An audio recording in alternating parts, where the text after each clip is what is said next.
All right. Good morning. It's me, Bill, and I've got a couple of different items for you today. Number one, I am hosting a group on Facebook called Real Tennis Coaches, and right now I'm going live there for the first time in quite a while. And I plan to go live on Real Tennis Coaches on Facebook at least once a week. So if you are new to that group, welcome. If you would like to join the group, just remember when you look for it, there are some questions that you have to answer in regard to, are you a paid tennis coach? Where are you? And will you follow the rules? So come on in because we want more and more really good people who are top notch coaches. And, any level is welcome as long as you're doing it for a living in some way. So, anyway, welcome to Real Tennis Coaches. And then the next thing I want to talk about is a book that was referred to me uh,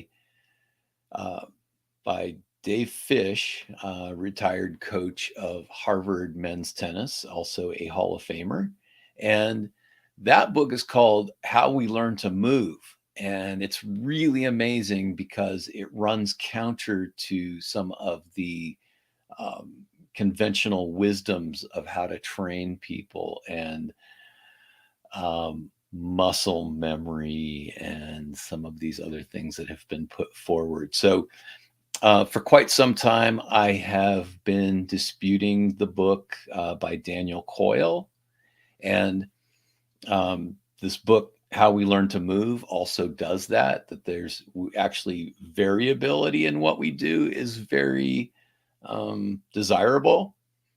Part of the problem that we have when we're looking at how to train people is we might look at one ideal stroke, like a one time Roger Federer forehand, as though that's something that is repeatable and desirable, and it's not because he hit that ball that one time. There's a great quote by Rafael Nadal out there about how no two balls come the same way. So, and then Federer himself would say, we don't really know how we hit it. We've just been hitting millions of balls and had good coaches who refined what we do. But there's always that variability. There's always the need to train people to be able to spontaneously make changes to what they do. So, variability is also desirable because then you don't get repetitive use injuries. So it's the trying too hard to make everything exactly the same that leads to less range of motion being used and more strain on certain muscles, all of that stuff. So I highly recommend the book. It's by Rob Gray. He has a doctorate out of Arizona State University, which is one of the top physical education universities in the United States. So the next thing is that last week or in the last couple of weeks, there's a theory that has come out in neuroscience that I do believe that it affirms a lot of what I've been observing for quite some time.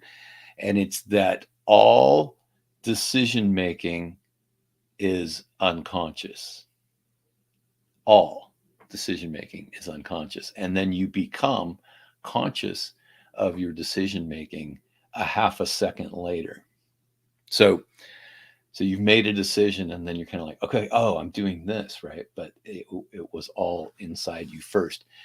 Now, the implications of that for learning and teaching are that really what we ought to be in the business of is observing the decisions we've made and then pre-programming for what we'd like to do next time. So one thing that I do with my better players, once we've got sort of the fundamentals of how to stroke, going, and we want to encourage that variability, I oftentimes will say, on a ball like that, then you want to do this. Like, here's an example. A low slice coming to you, right? So the ball's slower and it's lower, and you probably had to move forward.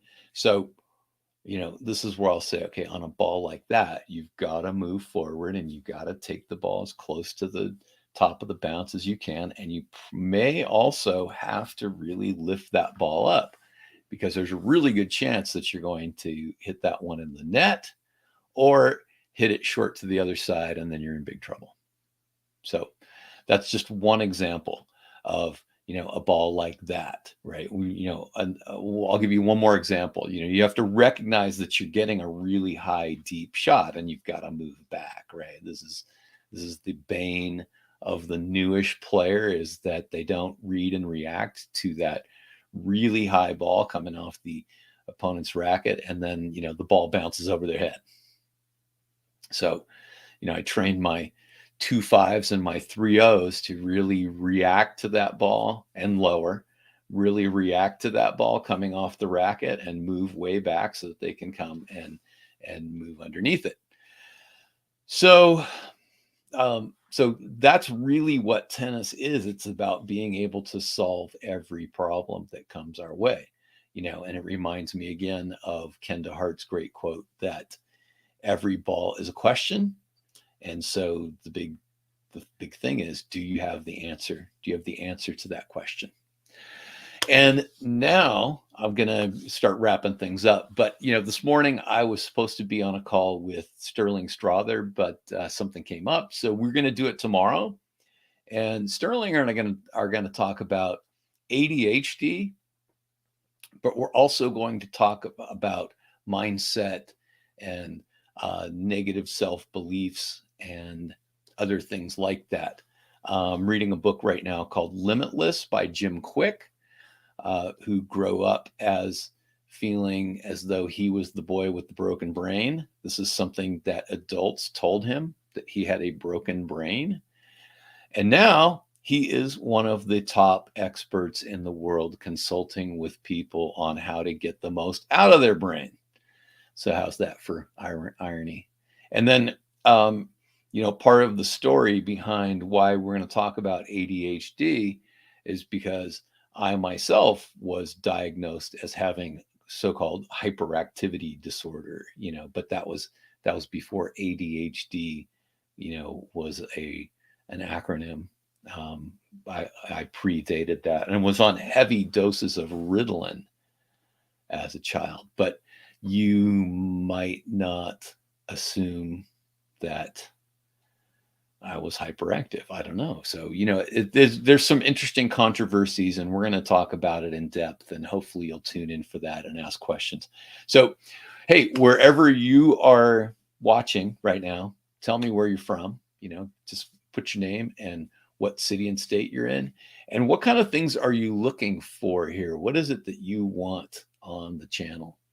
Because if you could take a moment to like and subscribe and all that stuff. So go find Real Tennis Coaches on Facebook.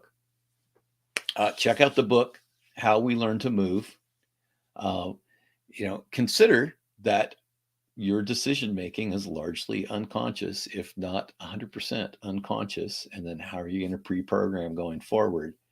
And then finally, Styrling and I will be on at 8:00 Pacific Standard tomorrow and 11 Eastern time.